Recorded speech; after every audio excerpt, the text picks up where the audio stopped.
Python is a powerful programming language. Let's master Python together. All right, welcome in, aspiring AI developers. Today, we are building your Python foundation from absolute zero all the way up to advanced AI architecture. In this explainer, whether you're a total fresher or you're actively aiming for a career in artificial intelligence, we're going to discover how to build structural coding integrity step by step. We're starting with the absolute basics and scaling all the way up to the complex systems used in real-world machine learning. So, here's our game plan for today. We'll start with basics, variables, and types, then move right into control flow, functions, and object-oriented programming. After that, we'll cover error handling and modules. And finally, we'll connect the whole thing together with a Python to AI roadmap. Okay, Section 1, Basics, Variables, and Types. Let's just dive right into it. What exactly are variables and data types? Well, think of variables like labeled moving boxes that dynamically store different categories of information. An integer is a whole number, like 25. A float is a decimal, like 3.14. A string is just text, like the name John. And a Boolean? That's a simple true or false. Now, why do we need these? Because your AI has to categorize its inputs so it knows exactly how to process them. You wouldn't try to apply mathematical division to a piece of text, right? Let's actually execute some code line by line.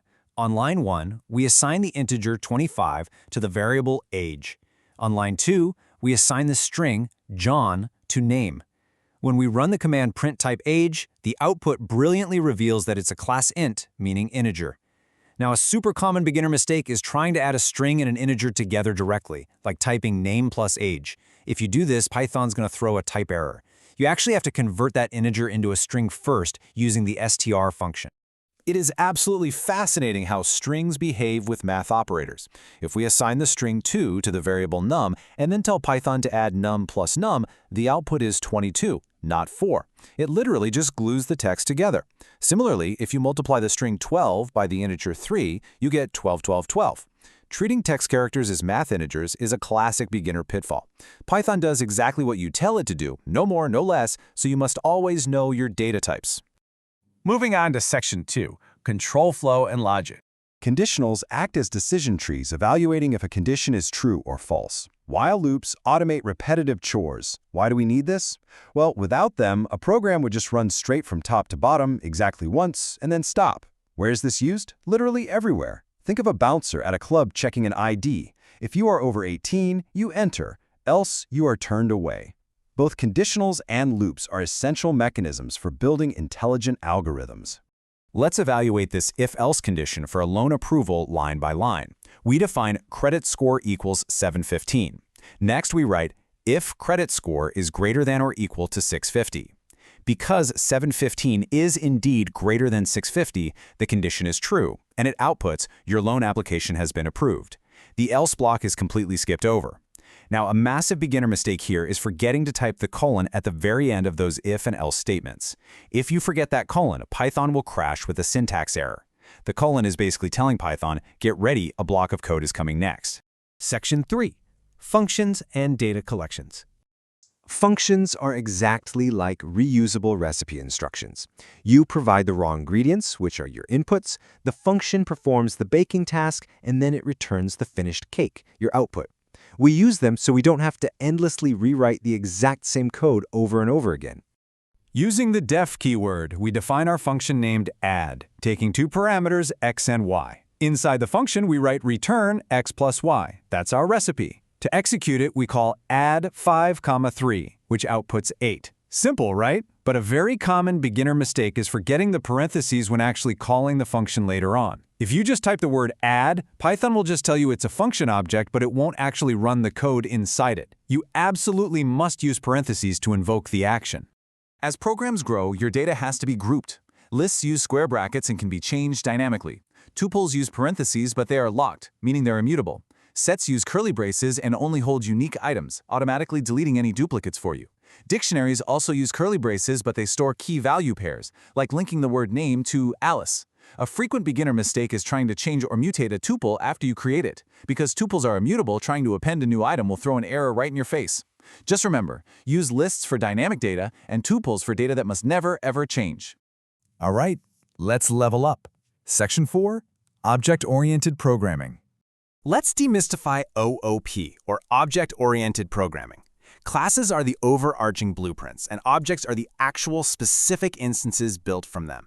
Think of a class as the architectural blueprint for a house, and the object is the physical house you actually build and walk into. In AI, a generalized machine learning model is the class, and the specific model you train for your own project is the object.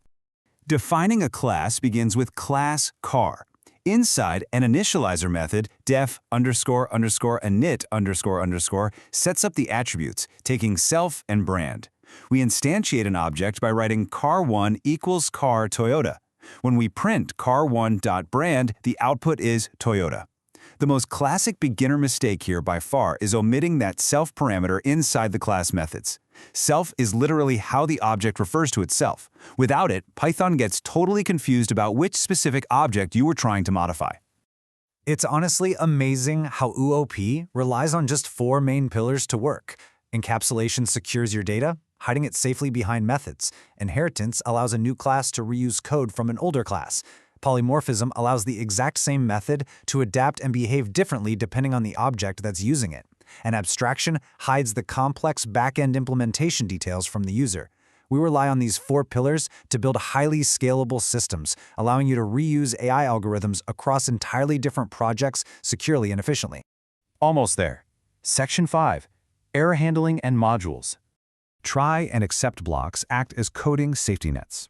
Imagine a trapeze acrobat. If they fall, the net catches them. Instead of your program crashing immediately and terminating when something goes wrong, try/except blocks provide explicit instructions on how to handle an unexpected error gracefully. Opening a try block, we attempt to print 5 divided by 0.